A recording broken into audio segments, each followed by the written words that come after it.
လာပါတပည့်တို့ဒီကနေ့ပို့ချမှာကတော့တက္ကသိုလ်ဝင်စာမေးပွဲအတွက်မြန်မာစာဘာသာရပ်မေခွန်းဆိုင်ရာတိမှတ်ဖွယ်ရာများပဲဖြစ်ပါတယ်ဒီပို့ချချက်ဟာတက္ကသိုလ်ဝင်စာမေးပွဲဖြေဆိုကြမဲ့ကျောင်းသားကျောင်းသူတွေအတွက်မြန်မာစာပြဋ္ဌာန်းစာတွေကိုလေ့လာကျင့်မှတ်ရာမှာအထောက်အကူပြုစေဖို့နဲ့မြန်မာစာဘာသာရပ်ကိုထူးချွန်ထက်မြက်စွာဖြေဆိုနိုင်ဖို့ရည်ရွယ်ပါတယ်တပည့်တို့သိပြီးဖြစ်တဲ့အတိုင်းတက္ကသိုလ်ဝင်မြန်မာစာဘာသာရပ်အတွက်ပြဋ္ဌာန်းထားတဲ့စာအုပ်၄အုပ်ရှိပြီးအဲ့ဒီစာအုပ်တွေကတော့မြန်မာသရာအတွဲ2အခန်း6မြန်မာစကားပြေလက်ရွေးစဉ်မြန်မာကဗျာလက်ရွေးစဉ်နဲ့ရေသည်ပြဇာတ်တို့ဖြစ်ပါတယ်တပည့်တို့အနေနဲ့ဒီပြဋ္ဌာန်းစာအုပ်တွေကိုဘယ်လိုလေ့လာထားသင့်တယ်လေ့လာထားတဲ့ပြဋ္ဌာန်းချက်တွေကိုစာမေးပွဲမှာအဝင်ခွင့်ကြဖြစ်အောင်ဘယ်လိုဖြေဆိုသင့်တယ်ဆိုတာကိုဒီကနေ့ပို့ချချက်မှာအဓိကဆွေးနွေးသွားမှာဖြစ်ပါတယ်ဘာသာရပ်ကိုလေ့လာရမှာကြဲကြဲပြန့်ပြန့်လေ့လာထားရမှာဖြစ်ပေမဲ့စာမေးပွဲဖြေဆိုရမှာတော့စာမေးပွဲမေးခွန်းနဲ့အဝင်ခွင့်ကြဖြစ်ဖို့လိုပါတယ်ဒါကြောင့်ကျောင်းသူကျောင်းသားများအနေနဲ့မြန်မာစာမေးခွန်းပုံစံကိုဥစွာလေ့လာသိရှိထားဖို့လိုအပ်ပါတယ်မြန်မာစာဘာသာရပ်ဟာ3နာရီမေးခွန်းဖြစ်ပါတယ်ဒီမေးခွန်းမှာမေးခွန်းကြီး6ပုဒ်မေးထားပါတယ်တရားတစ်ပုဒ်ဝါရအလင်္ကာတစ်ပုဒ်ကဗျာဓမ္မဒိဋ္ဌံနဲ့ကဗျာမေးခွန်းရှည်တစ်ပုဒ်စကားပြေဓမ္မဒိဋ္ဌံနဲ့စကားပြေမေးခွန်းရှည်တစ်ပုဒ်ပြဇတ်မေးခွန်းတစ်ပုဒ်စာစီစာကုန်းမေးခွန်းတစ်ပုဒ်တို့ဖြစ်ပါတယ်အဲ့ဒီမေးခွန်းတစ်ပုဒ်စီမှာမေးခွန်းပုတ်ခွဲများပါဝင်မှာဖြစ်ပါတယ်မေးခွန်း1ကတော့မြန်မာသရာပြဋ္ဌာန်းစာအတွဲ2အခန်း6ကိုအခြေခံထားတဲ့မေးခွန်းဖြစ်ပါတယ်ကာကြီးခါခွေဂငယ်ဆိုပြီးမေးခွန်းပုတ်ခွဲ3ခုခွဲပြီးမေးထားပါတယ်မေးခွန်း1ကာကြီးမှာမြန်မာစကားဆိုင်ရာတိမှတ်ဖွယ်ရာများအခန်းမှာပါတဲ့မေးခွန်း5ခုကိုမေးထားပြီးတော့တစ်ခုကိုဖြေရမှာဖြစ်ပါတယ်ဒီမေးခွန်းမှာဥက္ခွက်စာကြောက်စာပေစာပရပိုက်စာစတဲ့စာအမျိုးမျိုးဇာခွဲပြောင်းလဲပုံငငယ်ပြောင်းလဲပုံအပြောင်းလဲပုံအစရှိတဲ့အခရာပုံသဏ္ဍာန်ပြောင်းလဲပုံတွေထံကရိုင်းနဲ့ပရက်စကဒံပြည့်အင်္ဂါများဝါစင်ကဆိုင်ရာအဓိပ္ပာယ်ဖွင့်ဆိုချက်များဝကြဆိုင်ရာတိမှတ်ဖွယ်ရာများတွေကမေးမှာဖြစ်ပါတယ်ဒီမေးခွန်းတွေကိုဖြေဆိုတဲ့အခါမှာကြက်မှတ်ထားသမျှကိုအစီအစဉ်တကျရေးပြရမှာဖြစ်ပါတယ်တရားအဓိပ္ပာယ်ဖွင့်ဆိုချက်တွေကိုဖြေဆိုရမှာလိုအပ်တဲ့သာဓကတွေကိုထည့်သွင်းဖြေဆိုရမှာဖြစ်တဲ့အတွက်လိုအပ်တဲ့နေရာတွေမှာသာဓကဆောင်နိုင်အောင်သာဓကများကိုလည်းကြက်မှတ်ထားရမှာဖြစ်ပါတယ်သာဓကအနေနဲ့ပေစာပရပိုက်စာကိုဖြေမယ်ဆိုပါစို့ပေစာပရပိုက်စာတွေကိုစာရေးကရိယာအဖြစ်ပကံခေတ်ကလေးကစတင်အသုံးပြုခဲ့ကြမယ်လို့ယုံကြည်ရကြောင်းသို့သောနှစ်ကာလအလွန်ကြာညောင်းပြီဖြစ်လို့ထိုခေတ်ကပေစာပရပိုက်စာတွေကိုတွေးနိုင်ဖို့မလွယ်ကူတော့ကြောင်းအစောဆုံးအနေနဲ့မြန်မာတက္ကရာ1000ခန့် AD 1800စုကရေးခဲ့တဲ့ပေစာများကိုတွေးနိုင်ကြောင်းဒါကြောင့်တက္ကရာ1000မှယနေ့1300ကျော်အတွင်းရေးသားခဲ့တဲ့အခရာတို့ရဲ့ပုံသဏ္ဍာန်ကိုထိုပရပိုက်များတွင်လည်းတွေးနိုင်ကြောင်းဆိုတဲ့အချက်တွေကိုပြည့်ပြည့်စုံစုံဖြေဆိုရမှာဖြစ်ပါတယ်ဒီလိုပဲနံကိုဖြေရင်နံရဲ့အဓိပ္ပာယ်တွေကိုဖွင့်ပြရပါမယ်တက်ရှိတက်မဲ့ dress ရှိ drum မဲ့တို့ရဲ့အမီဟုသမျှကိုနံလို့ခေါ်တယ်အနေအဓိပ္ပာယ်ရနံ၄မျိုးနဲ့ဖွဲ့စည်းတိဆောက်ပုံရနံ၄မျိုးရှိတယ်ပြီးတော့အနေအဓိပ္ပာယ်ရနံ၄မျိုးကိုအမျိုးအစားတစ်ခုချင်းသာဓကနဲ့တကွဖော်ပြပေးရပါမယ်ဖွဲ့စည်းတိဆောက်ပုံရနံ၄မျိုးကိုလည်းအမျိုးအစားတစ်ခုချင်းစီကိုသာဓကနဲ့တကွဖော်ပြပေးရပါမယ်မေခွန်း1ခခွေးကတော့သရာလေးကျင့်ကံမေခွန်းဖြစ်ပါတယ်ဒီမေခွန်းမှာမေခွန်း6ခုမေးပြီးတော့4ခုကိုဖြေဆိုရမှာဖြစ်ပါတယ်ဒီမေခွန်းတွေကိုဖြေဆိုနိုင်မှုအတွက်သရာစာအုပ်ထဲကလေ့ကျင့်ခန်းတွေကိုအထက်ထက်အခါကလေ့ကျင့်ထားဖို့အပြင်မေခွန်းကိုသေချာဖတ်ပြီးမေးထားတဲ့အတိုင်းအတိအကျဖြေပေးရပါမယ်သာဓကပြရမယ်ဆိုရင်အောက်ပါရုံမှ4ခုကိုရွေးချယ်ပြီးမိသည့်ကရိယာဖြစ်ကြောင်းမေးထားတဲ့ရေကြက်တီရှိတာယာစားတော့ပူဇော်တို့ကိုဖြေမယ်ဆိုရင်ရေသည်ပြုခြင်းပြကရိယာ ကျက်သည်ဖြစ်ခြင်းပြကရိယာတီရှိသည်ရှိခြင်းပြကရိယာတာယာသည်ဂုံဤပြကရိယာစားတောက်သည်ပေါင်းဆက်ကရိယာပူဇော်သည်ပင်ကိုကရိယာဖြစ်ကြောင်းတို့ကိုတိတိကျကျဖြေဆိုနိုင်အောင်ကြက်မှတ်လေ့ကျင့်ထားရမှာဖြစ်ပါတယ်အ내ဒိဗေအယမိသည့်တမ္မဏဖြစ်ကြောင်းမေးထားတဲ့တို့ရာတွင်စကလုံးကိုဖြေရင်စန့်ကျင်ပြတမ္မဏထို့ကြောင့်ကိုအကြောင်းပြတမ္မဏတကယ်သို့ကိုနှိုင်းရှင်တမ္မန္တာလို့ဖြေရပါမယ်မေခွန်း1ကားငယ်ကတော့တရားကိုအမှန်တကယ်နားလည်တတ်ကျွမ်းမှုရှိမရှိစမ်းသပ်တဲ့မေခွန်းဖြစ်တယ်ဒီမေခွန်းမှာ5ခုမေးပြီး3ခုဖြေဆိုရမှာဖြစ်ပါတယ်များသောအားဖြင့်တရားမျိုးစားတွေကိုပေးထားပြီးတော့ဝက်ကြဖွဲ့ခိုင်းလေရှိပါတယ်တာရကအနေနဲ့တင့်ဆိုတဲ့ကရိယာတောက်ပစ္စည်းကိုဝက်ကြဖွဲ့ခိုင်းရင်ကျောင်းသားတိုင်းစာကြိုးစားသင့်သည်တာဆိုတဲ့နံပစ္စည်းကိုဝက်ကြဖွဲ့ခိုင်းရင်ကြိုးစားခြင်းသာအောင်မြင်မှုအတွက်ပဓာနဖြစ်သည်ကဲသို့ဆိုတဲ့ဥပမာပစ္စည်းကိုဝက်ကြဖွဲ့ခိုင်းရင်မောင်ကျော်ကဲသို့မောင်မောင်လဲစာကြိုးစားသည်လို့ဝက်ကြဖွဲ့ရမှာဖြစ်ပါတယ်ဝက်ကြဖွဲ့တဲ့အခါမှာဝက်ကြတွေကိုပြည့်စုံမှန်ကန်မှုလိုအပ်ပါတယ်မိခွန်းနှစ်ကကြီးမှာစာသုံးပေသုံးရှေးသုံးဝေါဟာရတွေကိုအဓိပ္ပာယ်ဖွင့်ခိုင်းပါတယ်ဒီမိခွန်းမှာ8ခုပေးထားပြီး5ခုဖြေရမှာဖြစ်ပါတယ်ဖြေဆိုတဲ့အခါမှာပြဋ္ဌာန်းစာပါအတိုင်းအဓိပ္ပာယ်ဖွင့်ဆိုဖို့လိုအပ်ပါတယ်အဓိပ္ပာယ်ဖွင့်ပုံတိကျဖို့လည်းလိုအပ်ပါတယ်ဝေါဟာရရဲ့တရားအမျိုးအစားနဲ့ကိုက်ညီတဲ့အဓိပ္ပာယ်ဖြစ်ဖို့လည်းလိုအပ်ပါတယ်ဒီမိခွန်းအတွက်ပြဋ္ဌာန်းစာအုပ်ထဲကခက်စစ်အဓိပ္ပာယ်တွေကိုတည်တည်ချာချာကြက်ထားရင်လုံလောက်နိုင်ပါတယ်တာရကအနေနဲ့နန့်ရှားဆိုတဲ့ဝေါဟာရကိုအ내ဖွင့်မယ်ဆိုရင်ပြဋ္ဌာန်းစာမှာပါတဲ့အတိုင်းယနတ်မွှေးကြိုင်သည်ဆိုပြီးဖွင့်ရပါမယ်နန့်ရှားသည်ကရိယာဖြစ်တဲ့အတွက်အဖွင့်သည်ကရိယာအ내ပဲဖြစ်ရပါမယ်ကိုယ်အဓိပ္ပာယ်နဲ့ကိုဖွင့်တာမျိုးကရိယာအ내မဟုတ်ပဲနာမဝိသေသနာအ내ကရိယာဝိသေသနာအ내စသဖြင့်အ내ပြောင်းဖွင့်တာမျိုးတွေမဖြစ်သင့်ပါဘူးကရိယာအ내မဖွင့်ပဲယနတ်မွှေးကြိုင်တော်လို့ဖွင့်လိုက်ရင်နာမဝိသေသနာသဘောတက်ရောက်သွားပါမယ်ဒါကြောင့်စာသုံးပေသုံးရှေးသုံးဝေါဟာရတွေကိုအ내ဖွင့်တဲ့အခါမှာအဓိပ္ပာယ်ရှိဖို့နဲ့တရားမှန်ကန်ဖို့အထူးလိုအပ်တယ်ဆိုတာသတိပြုရပါမယ်မဲ့ဒီပင်ဆိုတဲ့ဝေါဟာရကိုအ내ဖွင့်မယ်ဆိုရင်ပြဋ္ဌာန်းစာမှာပါတဲ့အတိုင်းမဲချစ်သူဆိုပြီးဖွင့်ရပါမယ်မဲ့ဒီပင်သည်နာမ်ဖြစ်တဲ့အတွက်အ내ဖွင့်သည်နာမ်နဲ့ပဲဖြစ်ရပါမယ်ရဟန်းရောဆိုတဲ့ဝေါဟာရကိုအ내ဖွင့်မယ်ဆိုရင်လဲပြဋ္ဌာန်းစာမှာပါတဲ့အတိုင်းတန်တမှန်းစသည်ဆိုပြီးဖွင့်ရပါမယ်ရဟန်းရောသည်ကရိယာဖြစ်တဲ့အတွက်အ내ဖွင့်သည်ကရိယာအ내ပဲဖြစ်ရပါမယ်မိခွန်းနှစ်ခါခွေးမှာတော့ယနေ့ခေတ်သုံးဝေါဟာရတွေကိုဝက်ကြဖွဲ့ခိုင်းတာဖြစ်ပါတယ်ဒီမိခွန်းမှာလဲ8ခုပေးထားပြီးတော့5ခုဖြေဆိုရမှာဖြစ်ပါတယ်ပေးထားတဲ့ဝေါဟာရဟာအဓိပ္ပာယ်ကွဲပြားမှုရှိနိုင်ပေမဲ့မိခွန်းသဘောအရဝက်ကြဖွဲ့ရမှာပြဋ္ဌာန်းစာမှာသုံးတဲ့အဓိပ္ပာယ်မျိုးပဲဖြစ်ရပါမယ်ဝေါဟာရရဲ့သုံးဆွဲပုံအ내ပေါ်လွင်တဲ့ဝက်ကြမျိုးလည်းဖြစ်ရပါမယ်ဝက်ကြဖွဲ့တဲ့အခါအဓိပ္ပာယ်ပြည့်စုံဖို့လိုအပ်ပါတယ်ကတ္တာမပါတဲ့ဝက်ကြမျိုးလည်းမဖြစ်သင့်ပါဘူးတာရကအနေနဲ့သွေးလန့်ဆိုတဲ့ဝေါဟာရကိုဖွဲ့ရင်မောင်မောင်သည်ရင်တိုက်မှုကိုတွေးမြင်ခဲ့သဖြင့်သွေးလန့်နေသည်ဆိုတဲ့ဝက်ကြမျိုးဖြစ်ရပါမယ်ထေဝါဆိုတဲ့ဝေါဟာရကိုဝက်ကြဖွဲ့ရင်ကျွန်တော်တို့ကျောင်းအဆောက်အအုံမှာထေဝါလှသည်ဆိုတဲ့ဝက်ကြမျိုးဖြစ်ရပါမယ်ထေဝါဟူသည်မှာခန့်ညားကြီးကျယ်သည်ဆိုတဲ့ဝက်ကြမျိုးမဖြစ်သင့်ပါဘူးဒီလိုဝက်ကြမျိုးဆိုရင်ဝေါဟာရရဲ့အ내အဓိပ္ပာယ်နဲ့ဝက်ကြဖွဲ့ပုံမပေါ်လွင်တော့ပါဘူးပန်းလို့မွေးပါစေဆိုတဲ့ကတ္တာမပါတဲ့ဝက်ကြမျိုးလည်းမဖြစ်သင့်ပါဘူးမိခွန်းနှစ်ကားငယ်ကတော့အလင်္ကာမိခွန်းဖြစ်ပါတယ်ဒီမိခွန်းမှာဥပမာယူပကဝင်္ဂဝုတ္တိအတိတယဝုတ္တိမိသံဆွဲဆိုပြီးအလင်္ကာအမျိုးအမည်တွေကိုဖော်ပြပေးထားပါတယ်မိခွန်း8ခုမေးပြီးတော့5ခုဖြေဆိုရမှာဖြစ်ပါတယ်ဖြေဆိုတဲ့အခါမှာဒီအလင်္ကာကိုဘယ်ပြဋ္ဌာန်းစာမှာဘယ်အကြောင်းနဲ့ဆက်ဆက်သုံးတယ်ဘာကြောင့်ဒီအလင်္ကာမြောက်တယ်ဆိုတာတွေကိုဖြေရမှာဖြစ်ပါတယ်ဖြေတဲ့အခါမှာလဲဥပမာအလင်္ကာကိုဖြေရင်အနိုင်ငံနဲ့အနှိုင်းကို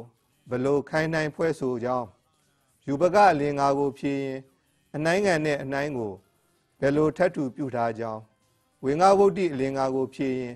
ဘယ်လိုဓာတ်ရိုက်မရေးပဲတွယ်ဝိုက်ရေးထားကြောင်းအတိတယဝုဒ္ဓအလင်္ကာကိုဖြေရင်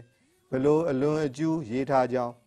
မိသံဆွဲအလင်္ကာကိုဖြေရင်ဘာမိသံကိုထည့်သွင်းဖွဲ့ဆိုထားကြောင်းဆိုတဲ့သက်ဆိုင်ရာအလင်္ကာရဲ့သတ်မှတ်အသုံးအနှုန်းတွေကိုသုံးစွဲပြီးရှင်းပြရမှာဖြစ်ပါတယ်။တာရကအနေနဲ့ငှက်ပြန်သလိုဆိုတဲ့ဥပမာအလင်္ကာကိုဖြေမယ်ဆိုရင်အေးအလင်္ကာကိုအင်ရှိကိုတော်ကြီးစကားပြေမှအင်ရှိကိုတော်ကြီးသည်အောင်ပင်လေကန်၌ရေမြုပ်ဘုံများကိုဖောက်ခွဲသောအခါပြင်တို့ပြင်စားများလွင့်စင်ဝဲပြန်နေပုံကိုရည်ညွှန်းဖော်ပြရာ၌ဆက်ဆက်သုံးထားခြင်းဖြစ်ကြောင်းအောင်ပင်လေကန်တွင်ရေမြုပ်ဘုံများဖောက်ခွဲလိုက်သောအခါပြင်တို့ပြင်စားများလွင့်စင်ဝဲပြန်နေပုံအနှိုင်းငံကိုငှက်များဝဲပြန်နေပုံအနှိုင်းနဲ့ဂုံရီတူချင်းခိုင်းနိုင်ရေးဖွဲ့ထားသောကြောင့်ဥပမာအလင်္ကာမြောက်ကြောင်းရှင်းပြရမှာဖြစ်ပါတယ်။မျက်နှာငွေလဆိုတဲ့ယူပကအလင်္ကာကိုဖြေမယ်ဆိုရင်ဒီအလင်္ကာကိုတောနုဒ္ဒရမုတ်ဆိုးနဲ့စတ္တန်စင်မင်းစကားပြေတွင်စတ္တန်စင်မင်းက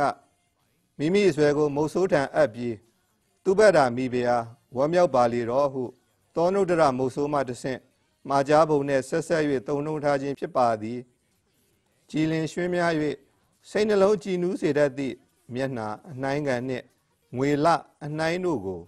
ဂုံရီတူချင်းထပ်တူပြုဖွဲ့ဆိုထားသောကြောင့်ယူပကအလင်္ကာမြောက်ပါသည်လို့ဖြေရပါမယ်။မေခွန်း3ကတော့ကြပြလေရွေးစဉ်တွေက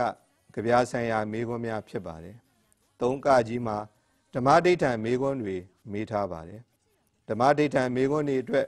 ကြပြတပုတ်ချင်းရဲ့မိတ်ဆက်မှာပါတဲ့ကြပြစာစုအကြောင်းကြပြရေးတဲ့ခေတ်ကြပြအမျိုးအစားကြပြအကြောင်းနဲ့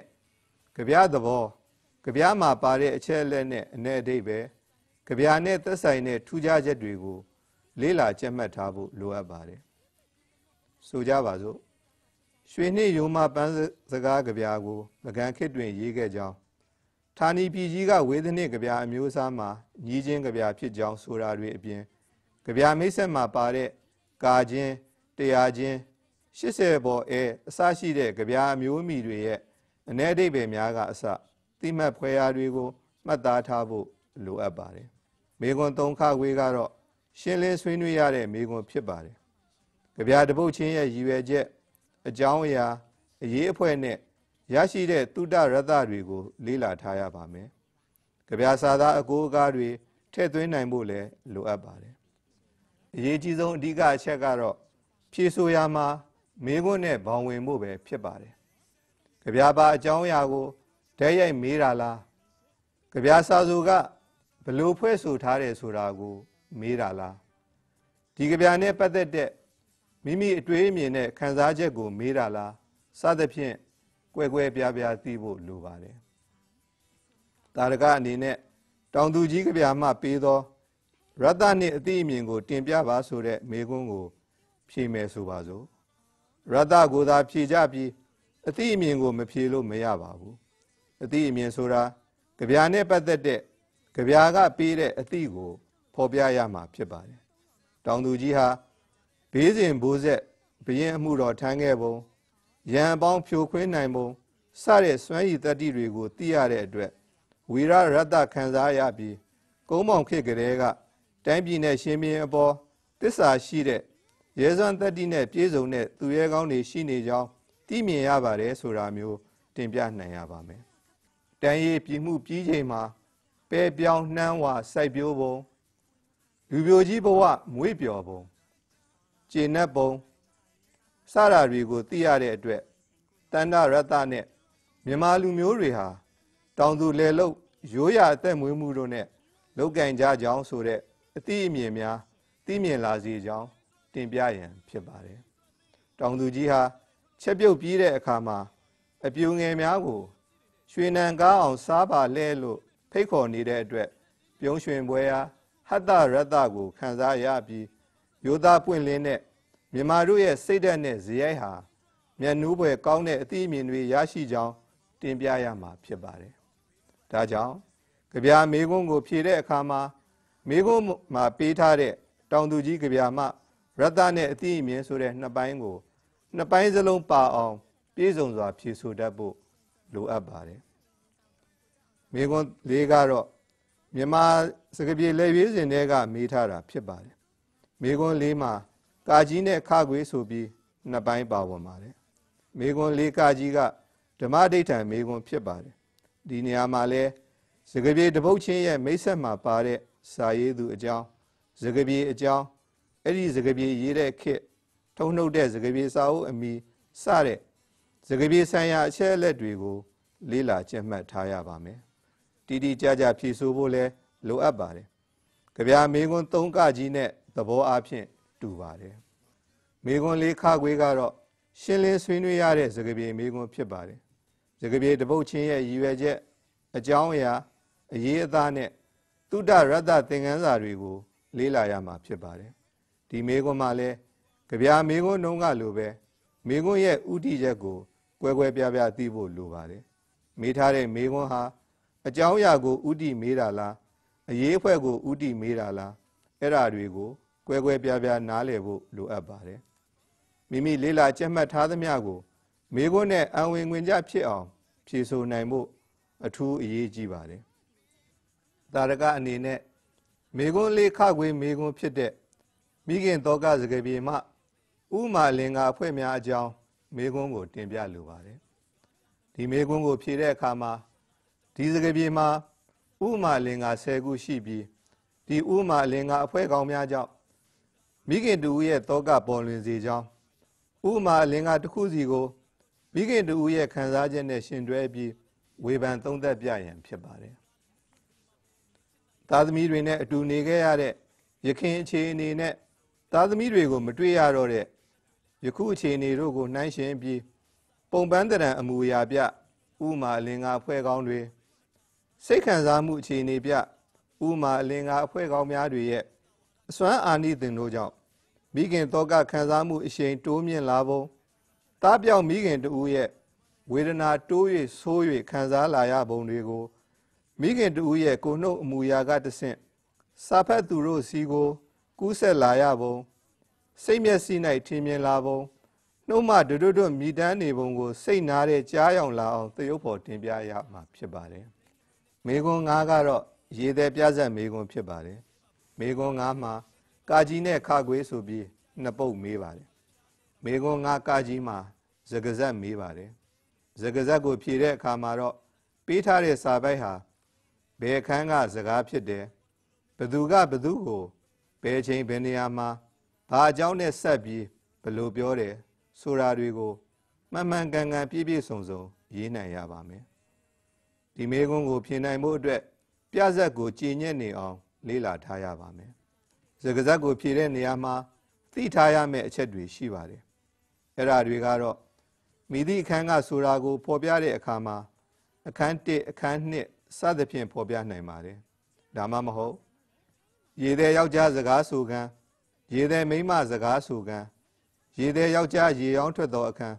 စသဖြင့်အခန်းရဲ့အမည်ကိုလည်းဖော်ပြနိုင်ပါတယ်ဒါမှမဟုတ်အခန်း9အိမ်ရှိမင်းတောထွက်ခံစသဖြင့်အခန်းအမှတ်ရောအခန်းအမည်ပါ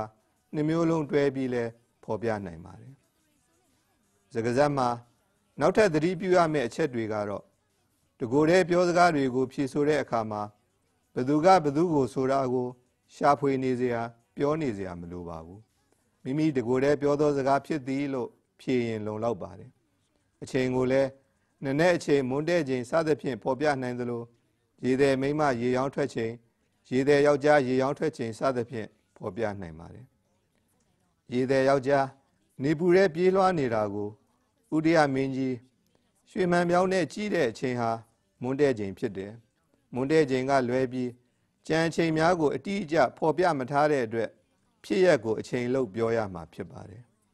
အိမ်ရှိမင်းပေါင်ပေါ်၌ဥဒိယမင်းကြီးအိပ်ပျော်နေချိန်အိမ်ရှိမင်းတောထွက်ရန်တောင်းပန်ချိန်စသဖြင့်ပြောရမှာဖြစ်ပါတယ်နောက်တစ်ခုကတော့စကားဆက်မှာ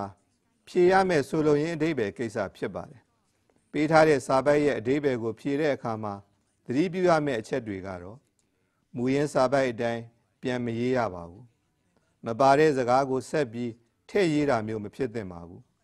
ဆိုလိုရင်းအဓိပ္ပာယ်ကိုဖြေတဲ့အခါမှာမိမိစကားပြေနဲ့ ပြေပြစ်ပြန်လဲရေးသားဖို့တော့အထူးလိုအပ်ပါတယ်။ဒါကြောင့်ဒီမေခွန်းတွေဖြေနိုင်မှုပြဆက်ကိုကြည်ညက်နေအောင်လေးလာထားရုံသာမကကိုယ်စကားနဲ့ကိုပြန်ရေးတတ်ဖို့လေ့ကျင့်ထားဖို့လည်းလိုအပ်ပါတယ်။မေခွန်းကပုတ်ခွဲခခွေးမှာတော့ရေသည်ပြဆက်ရဲ့အကြောင်းအရာကဏ္ဍကိုမေးမှာဖြစ်ပါတယ်။ပြဆက်ရဲ့အကြောင်းအရာကဏ္ဍကိုနှစ်ပိုင်းခွဲလို့ရပါတယ်။တစ်ကဇလံအဖြစ်အပျက်အပိုင်းဖြစ်ပါတယ်။နှစ်ကတော့ဇက်ဆောင်တွေအကြောင်းနဲ့ဇက်ဆောင်တွေရဲ့ဇယိုက်သဘာဝအဖွဲ့ဖြစ်ပါတယ်။ဇလံအဖြစ်အပျက်ပိုင်းမှာ၅ပိုင်းရှိပါတယ်။တစ်ရေသည်ယောက်ျားနဲ့ရေသည်မိန်းမဆင်းရဲပုံနှစ်ရေသည်ယောက်ျားငွေလေး၍တတ်မှတ်ပုံသုံးဥဒိယမင်းကြီးအားတက်ရန်ကြံစည်ပုံလေးအိမ်ရှိမင်းသားသတိတံဝေကရပုံနဲ့ငါတောထွက်ရန်ပြောဆိုပုံတို့ဖြစ်ပါတယ်။အဲ့ဒီဇလံအဖြစ်အပျက်၅မျိုးကိုအကြောင်းအရာကဏ္ဍမှာမေးပါမယ်။နောက်တစ်ပိုင်းကဇက်ဆောင်ဇယိုက်အဖွဲ့ဖြစ်ပါတယ်။ဇက်ဆောင်ဇယိုက်မှာရေသည်ယောက်ျားရေသည်မိန်းမဥဒိယမင်းကြီးဆိုတဲ့ဇက်ဆောင်၃ယောက်ရဲ့ဇယိုက်တွေကိုမေးလေးရှိပါတယ်။အဲ့ဒီအကြောင်းအရာမေးခွန်းတွေကိုဖြေတဲ့အခါမှာလဲစကားဆက်ရဲ့ဆိုလိုရင်းအဓိပ္ပာယ်ကိုဖြေသလိုပဲဇက်စာမူရင်းအတိုင်းမရေးရပါဘူး။မေးတဲ့မေးခွန်းနဲ့မသက်ဆိုင်တဲ့အချက်အလက်တွေကိုလည်းထည့်မရေးရပါဘူး။ဒါပေမဲ့ရေသည်ပြဆက်စာဆိုဥပုံညာရဲ့သူသုံးဆွဲခဲ့တဲ့စကားလုံးတွေအသုံးအနှုန်းတွေသူရေးသားတင်ပြခဲ့တဲ့အချက်အလက်တွေကိုတော့သုံးဆွဲရေးဖွဲ့ရမှာဖြစ်ပါတယ်။ရေးတဲ့အခါမှာကိုယ်ပိုင်စကားပြေနဲ့ရေးရမှာဖြစ်ပါတယ်။ကိုယ်ပိုင်စကားပြေကိုပို့ပြီးအသက်ဝင်အောင်မိမိအဖြေကိုပို့ပြီးပြည့်စုံအောင်ပြဆက်စာသားအကိုးအကားတွေကိုထည့်မယ်ဆိုရင်ထည့်လို့ရပါတယ်။ဒါရကအနေနဲ့အကြောင်းအရာမေးခွန်းဖြစ်တဲ့ရေသည်ယောက်ျားရဲ့ပုံပန်းသွင်ပြင်နဲ့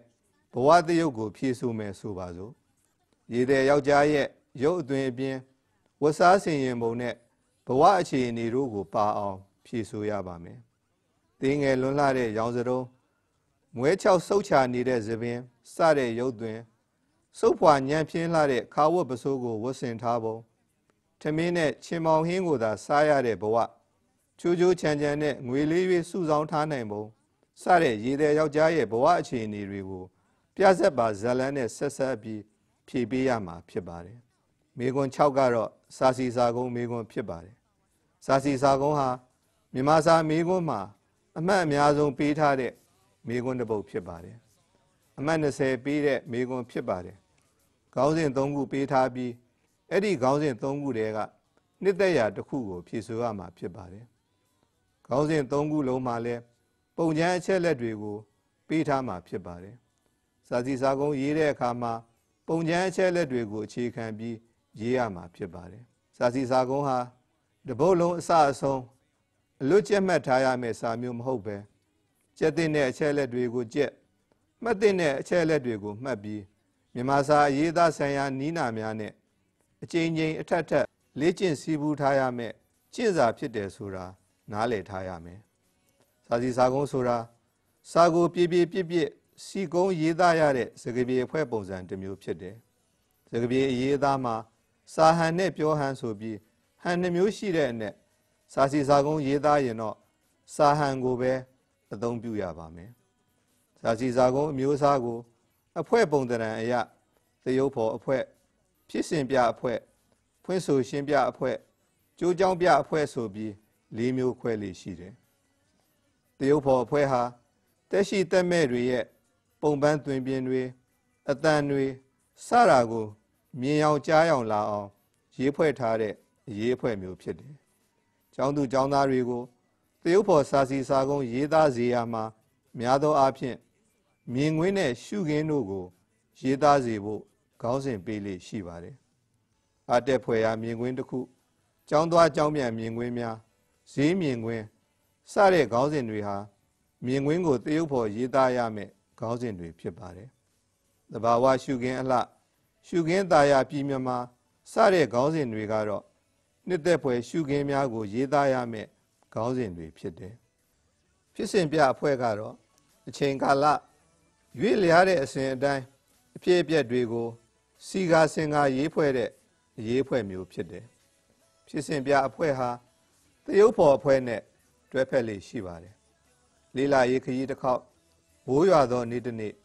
အားကစားမြင်ကွင်းတစ်ခုအမှတ်မထင်ဖြစ်ရတစ်ခုအပျော်ဆုံးနေ့အာစရိယပူဇော်ပွဲမြမရိုးရအားကစားပွဲစတဲ့ခေါင်းစဉ်တွေဟာဖြစ်ရဖြစ်စဉ်တစ်ခုကို